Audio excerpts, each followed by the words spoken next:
हम पढ़ रहे हैं गैमेटोजेनेसिस प्रोसेस के बारे में। गैमेटोजेनेसिस प्रोसेस है क्या?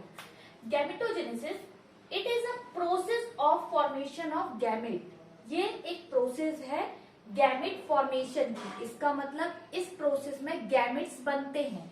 अब गैमेट्स क्या हैं? Reproductive cells. गैमेट्स को हम बोलते हैं रिप्रोडक्टिव सेल्स, मतलब जनन कोशिकाएं।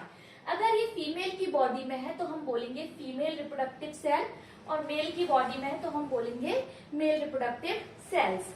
फीमेल की बॉडी में गैमेट क्या है? ओवम, और मेल की बॉडी में क्या है? स्पर्म। स्पर्म और ओवम बनते हैं रिप्रोडक्टिव सेल से, जो कि जर्म सेल्स प्रेजेंट होती हैं टेस्टिस और ओवरी में। वहां पर जो सेल्स प्रेजेंट है वो डिवीजन करती हैं। क्या करती हैं? Division, cell division. स्पर्मेटोजेनेसिस की प्रोसेस से बनते हैं स्पर्म टेस्टिस के अंदर, और oogenesis की प्रोसेस से बनते हैं ओवम ओवरी के अंदर। तो स्पर्मेटोजेनेसिस और oogenesis को दोनों को एक साथ हम बोलते हैं गैमेटोजेनेसिस। क्यों? क्योंकि टर्मिनोलॉजीज को समझिए। गैमेट मतलब स्पर्म और ओवम, इनके बनने की प्रोसेस को बोलते हैं हम गैमेटोजेनेसिस। और स्पर्म एक सेपरेट प्रोसेस, मेल के अंदर स्पर्मेटोजेनेसिस से बन रहा है और फीमेल के अंदर किससे बन रहा है? oogenesis से बन रहा है। अब इस लेक्चर में मैं आपको एक्सप्लेन करूंगी स्पर्म और ओवम के स्ट्रक्चर को। ये क्या है? ओवम का स्ट्रक्चर। ओवम का स्ट्रक्चर देखिए कि बाहर इसके कुछ रेड कलर के ये लेयर है। इस लेयर को बोलते हैं हम कोरोना रेडिएटा। कोरोना रेडिएटा के अंदर कुछ सेल्स पाई जा रही, जैसे हम बोल रहे हैं फॉलिकल सेल्स। ये फॉलिकल सेल्स से मिलकर ही इनके डिवाइड और मैच्योरेशन के कारण ही ओवम बन रहा है। इसलिए ये घिरा हुआ है किनसे? फॉलिकल सेल से। इसके अंदर यहाँ पर प्रेजेंट है ये ब्लू कलर से ओवम। अब हम ओवम की लेयरिंग देखते हैं कि ओवम का आउटर लेयर क्या है। ओवम का आउटर लेयर है जोना पेलुसिडा। जोना पेलुसिडा को ही क्रॉस करके एक स्पर्म जो है एंट्री करता है ओवम के अंदर। इसके बाद की जो लेयर है ये वो कहलाती प्लाज्मा मेम्ब्रेन। प्लाज्मा मेम्ब्रेन और जोना पेलुसिडा के बीच के ये खाली स्पेस को बोलते हैं हम, जो ये बीच का खाली स्पेस है दोनों लेयर के बीच का, ये कहलाता है पेरीविटलीन स्पेस।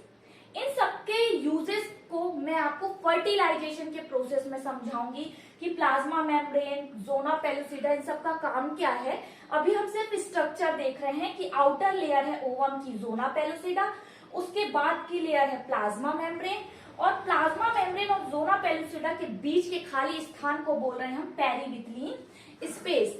अब इसके अंदर हम पहुंच गए ओवम के अंदर। अब ओवम के अंदर ये क्या भरा हुआ है? ये भरा हुआ है साइटोप्लाज्म।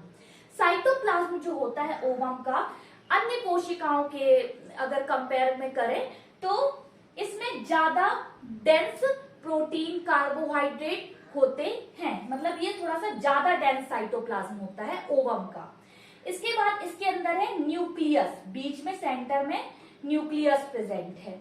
न्यूक्लियस के अंदर भरा होता है न्यूक्लियोप्लाज्म और क्रोमोसोम जेनेटिक मटेरियल, जो कि फ्यूज करेंगे स्पर्म के साथ, और फ्यूजन के बाद जाइगोट और एम्ब्रियो फर्टिलाइजेशन की प्रोसेस में आगे जाएंगे। तो ये रहा ओवम का स्ट्रक्चर। अब बात करेंगे हम किसके? स्पर्म के स्ट्रक्चर की। तो स्पर्म का स्ट्रक्चर ये है, इसकी बॉडी को डिवाइड किया गया है कुछ मेन पार्ट में। जो ये ऊपर का पार्ट है ये कहलाता है हेड, ये ऊपर का ये पार्ट है हेड। इसके बाद है नेक, ये छोटा सा नेक है, और ये बीच का मेन बड़ा सा जो रीजन दिख रहा है ये है मिड पीस। मिड पीस और हेड को जोड़ने का काम कौन कर रहा है? ये नेक कर रहा है। और लास्ट पार्ट है इसका बॉडी का, वो है टेल। अब देखिए हेड के अंदर क्या क्या है। हेड की आउटर लेयर है प्लाज्मा मेम्ब्रेन, इसके अंदर भरा हुआ है एक्रोसोम।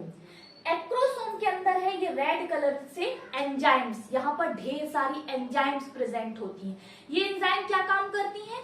ये एंजाइम जो है इस जोना पेलुसिडा और प्लाज्मा मेम्ब्रेन को डिग्रेड करके और एक कोरोना रेडिएटा को डिग्रेड करके अंदर तक जाने में हेल्प करती है स्पर्म को, ताकि स्पर्म जो है ये न्यूक्लियस के अंदर भरे हुए जेनेटिक मटेरियल क्रोमोसोम्स को छोड़ दे किसके अंदर, यहाँ पर इसके न्यूक्लियस के अंदर।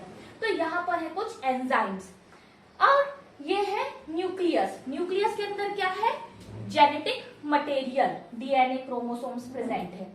ये नेक में क्या प्रेजेंट है, सेंट्रियोल। सेंट्रियोल की कमी होती है इस ओवम में, और ओवम को जब फ्यूज कर देता है स्पर्म, तो स्पर्म से मिल जाता है सेंट्रियोल, स्पर्म से मिल जाता है सेंट्रियोल ओवम को। इसी के कारण यह ओवम आगे की अपनी डिवीजन की प्रोसेस को कर पाता है, मियोसिस 2 को कर पाता है। ये मियोसिस 2 अवस्था में अटका रहता है सेल डिवीजन की क्रिया में। और ये है मिड पीस। मिड पीस के अंदर क्या है, माइटोकॉन्ड्रिया। माइटोकॉन्ड्रिया का काम क्या है, यहाँ पर एनर्जी प्रोवाइड करना, स्पर्म को मूव करने में आगे तक रिप्रोडक्टिव ट्रैक्ट में अंदर जाने के लिए एनर्जी कहाँ से मिलती है, माइटोकॉन्ड्रिया से मिलती है। और ये है टेल।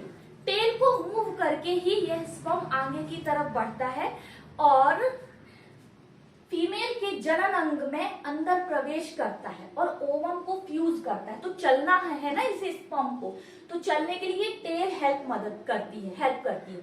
और टेल को एनर्जी कहाँ से मिलती है, माइटोकॉन्ड्रिया से एटीपी एनर्जी मिलती है। अब यहाँ पर है रिंग सेंट्रियोल। इस रिंग सेंट्रियोल का काम क्या है, इस रिंग सेंट्रियोल से जुड़ी हुई है ये एक्सोनीम। टेल के अंदर एक्सोनीम में पाए जाते हैं माइक्रोट्यूब्यूल, जो इस टेल को मूव करने में हेल्प करते हैं।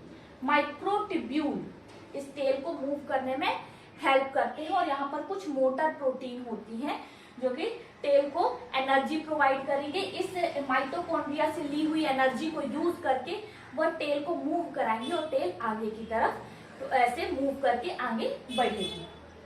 तो ये रहा किसका स्ट्रक्चर, ये रहा स्पर्म का स्ट्रक्चर। आई होप आपको लेक्चर यूजफुल लगा होगा, और फिर आपको अगर पसंद आया है तो लाइक कीजिए, शेयर कीजिए और सब्सक्राइब करना ना भूलें अगर आप इस लेक्चर को फर्स्ट टाइम देख रहे हैं तो। Thank you so much.